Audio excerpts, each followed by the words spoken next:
సమస్య.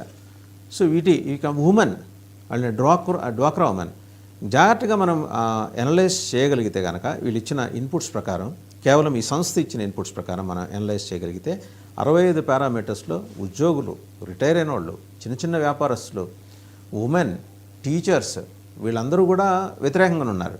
ఈ వ్యతిరేకతని పెద్ద ఎక్కువ శ్రమ పడకుండానే ఏడాది కాలంలోనే ప్రభుత్వం తెచ్చుకోగలిగింది. అండ్ సమన్వయం లేకపోవటం టీడీపీకి అలాగే జనసేనకి మధ్య. సరే, వాళ్ళిద్దరి బలంతో కింద మీద పడి 8 సీట్లు తెచ్చుకున్న బీజేపీలో కూడా ఒక మంత్రి గారికి మరి నిరసన సెగ తగులుతుందంటే ఇట్స్ హై టైం బీజేపీ కూడా రివ్యూ చేసుకోవాలి. ఆల్రెడీ బీజేపీ రివ్యూ చేసుకుంటూ వస్తుంది.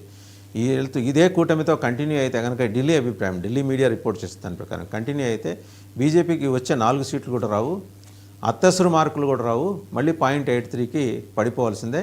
ఎక్కడ మనం మొదలెట్టామో మళ్ళీ అక్కడికే వెళ్తాం. పవన్ కళ్యాణ్ గారి సినిమాలో డైలాగ్ ఉంటుంది కదా, ఎక్కడ మొదలెట్టావో మళ్ళీ అక్కడికే వస్తాం. బీజేపీకి కూడా అదే దుర్గతి ఎదురు కాబోతుంది. బీజేపీ రివ్యూ చేసుకుంటుందా? ఇప్పటివరకు టీడీపీకి ఛాయా పార్టీగా, జస్ట్ షాడో పార్టీగా వ్యవహరించింది బీజేపీ అనే నింద నుంచి తప్పించుకోవడానికి ఆర్ఎస్ఎస్ మూలాల నుంచి వచ్చిన ఆయన్ని పిఎన్ఎస్ మాధవ్ గారిని బీజేపీ అధ్యక్షుడిగా నియమించుకున్నారు. తెలంగాణలో కూడా ఆర్ఎస్ఎస్ మూలాలు ఉన్న వాళ్ళనే. పారాచూట్స్ని ఈసారి తీసుకోదలుచుకోలేదు బీజేపీ తనకు తానుగా పటిష్టం కాగలుగుతుంది. బీజేపీతో శైలి జనసేన ముందుకెళ్తే results it may take a different turn which may benefit YSRCP అనే అభిప్రాయం కూడా రాబోయే రోజుల్లో మనకి స్పష్టంగా కనిపిస్తుంది. అండ్ అన్నింటికీ మించి గమనించాల్సింది మెడికల్ కాలేజీల విషయంలో, పోర్ట్లు హార్బర్ల విషయంలో జరిగిన అభివృద్ధిని వైఎస్ఆర్సీపీ చెప్పుకోలేకపోవడం అనేది బలంగా కనిపిస్తుంది. అండ్ అవి అంత అద్భుతంగా పనిచేసాం అని చెప్పుకోవటానికి అవి వెళ్ళి చూడాలంటే రోడ్లు లేని కారణంగా వైఎస్ఆర్సీపీ లూజ్ అయింది. అలాగే విపరీతమైన హామీలు ఇవ్వటం అనేది కూడా కూటమి ప్రభుత్వం పనిచేసింది. సూపర్ 6 ఫెయిల్యూర్ మీద కూడా మాట్లాడుతున్నారు. సూపర్ 6 మీద అసంతృప్తి వ్యక్తం చేస్తున్న వాళ్ళ సంఖ్య కూడా మనకి కనిపిస్తోంది.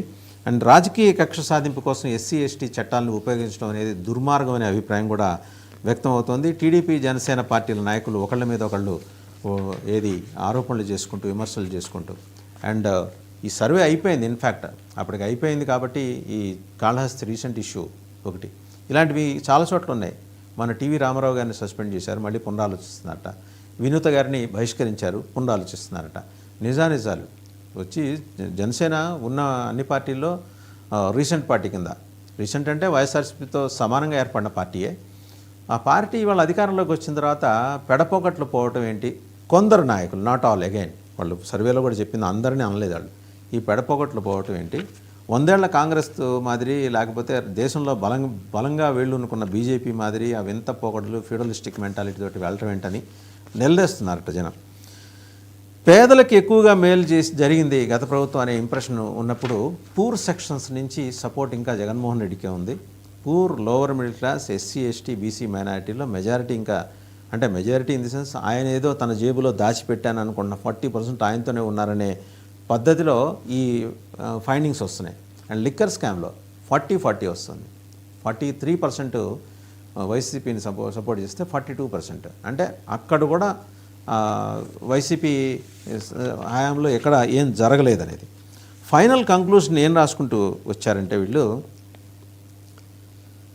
కూటమి ప్రభుత్వంలో ప్రజల దగ్గర డబ్బులు లేకపోవడంతో, ఆర్థిక సాయం లేకపోవడంతో మార్కెట్లో చాలా వరకు వ్యాపారులు తమ వ్యాపారాలని మూసుకోవాల్సిన పరిస్థితి వస్తుందని, రొటేషన్ ఆఫ్ మనీ. అండ్ ఇంకోటి అడిషనల్ ల్యాండ్ పూలింగ్, 44,000 ఎకరాల మీద మాత్రం తీవ్రమైన వ్యతిరేకత. ఏదో సామెత ఉంది, దానికి కాలేదు కానీ కడదానికి కళ్యాణం అన్నట్టు. మీరు ఇచ్చిన 34,000 ఎకరాలకు సంబంధించిన రిటర్నబుల్ ప్లాట్స్ విషయంలో ఇంకా 9,500 పైచులకు రైతులకు రిటర్నబుల్ ప్లాట్స్ ఇవ్వలేదు.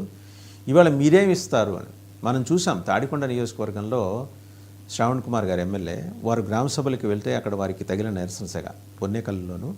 అలాగే గ్రామ సభకు వెళ్లకముందే ఇంక పెద్దపరమైన విలేజ్లో సైకిళ్ళ మీద మైకులు పెట్టుకొని తిరుగుతున్నారు. ప్రభుత్వం వచ్చేస్తుంది, ఎవరిళ్లలో వాళ్ళు ఉండండి, మీది భూమి పత్రాలు దాచుకోండి అని చెప్పేసి మళ్ళీ లాక్కెళ్తుంది ప్రభుత్వం సమీకరణ పేరుతో అని.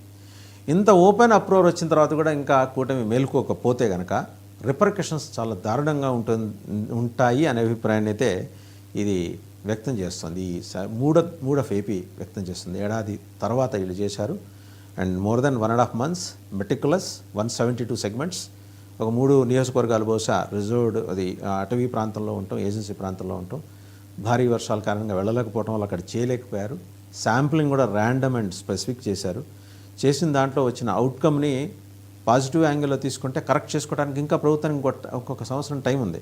11 మంత్రులు ఇంత ఓపెన్గా వాళ్ళు పేర్లు పెట్టి మరీ వాళ్ళు ఇచ్చారు. వీళ్ళు రెడ్ జోన్లో ఉన్నారంటే ఇది రియల్లీ అస్టానిషింగ్. అండ్ అందరికన్నా ఎక్కువ రివ్యూ చేసుకోవాల్సింది ఏంటంటే తెలుగుదేశం తను ఒకవేళ పొరపాట్లు ఉంటే వాళ్ళకి ఒక కమాండర్ ఇన్ చీఫ్ ఉన్నాడు చంద్రబాబు నాయుడు గారు. తాట తీస్తారు ఆయన, మొత్తం కరెక్ట్ చేస్తారు ఆయన, ఊరుకోడు ఆయన, బెత్తం పట్టుకొని కరెక్ట్ చేస్తాడు.